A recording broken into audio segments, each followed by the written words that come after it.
Now the famine was still severe in the land. So when they had eaten all the grain they had brought from Egypt, their father said to them, "Go back and buy us a little more food." But Judah said to him, "The man warned us solemnly, 'You will not see my face again unless your brother is with you. If you will send our brother along with us, we will go down and buy food for you. But if you will not send him, we will not go down, because the man said to us, "You will not see my face again unless your brother is with you."'" Israel asked, "Why did you bring this trouble on me by telling the man you had another brother?" They replied, "The man questioned us closely about ourselves and our family. 'Is your father still living?' he asked us. 'Do you have another brother?' We simply answered his questions. How were we to know he would say, 'Bring your brother down here'?" Then Judah said to Israel his father, "Send the boy along with me and we will go at once, so that we and you and our children may live and not die. I myself will guarantee his safety. You can hold me personally responsible for him. If I do not bring him back to you and set him here before you, I will bear the blame before you all my life. As it is, if we had not delayed, we could have gone and returned twice." Then their father Israel said to them, "If it must be, then do this: put some of the best products of the land in your bags and take them down to the man as a gift, a little balm and a little honey, some spices and myrrh, some pistachio nuts and almonds. Take double the amount of silver with you, for you must return the silver that was put back into the mouths of your sacks. Perhaps it was a mistake. Take your brother also and go back to the man at once. And may God Almighty grant you mercy before the man so that he will let your other brother and Benjamin come back with you. As for me, if I am bereaved, I am bereaved." So the men took the gifts and double the amount of silver, and Benjamin also. They hurried down to Egypt and presented themselves to Joseph.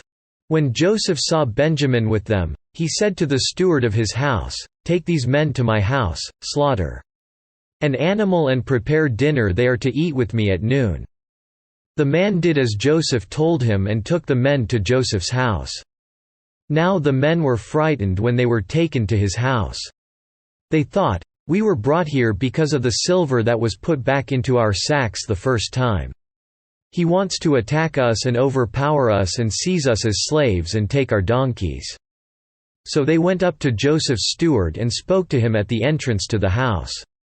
"Please, sir," they said, "we came down here the first time to buy food. But at the place where we stopped for the night we opened our sacks and each of us found his silver the exact weight in the mouth of his sack. So we have brought it back with us. We have also brought additional silver with us to buy food. We don't know who put our silver in our sacks." "It's all right," he said. "Don't be afraid. Your God, the God of your father, has given you treasure in your sacks. I received your silver."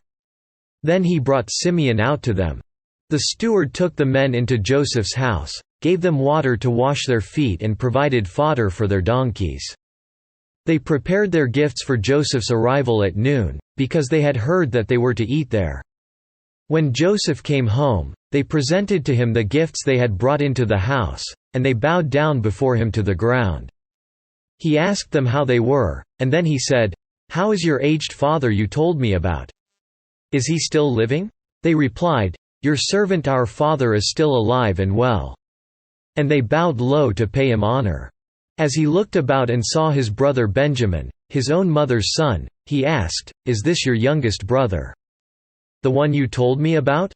And he said, "God be gracious to you, my son."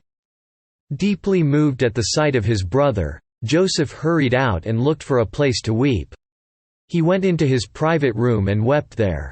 After he had washed his face, he came out and, controlling himself, said, "Serve the food." They served him by himself, the brothers by themselves.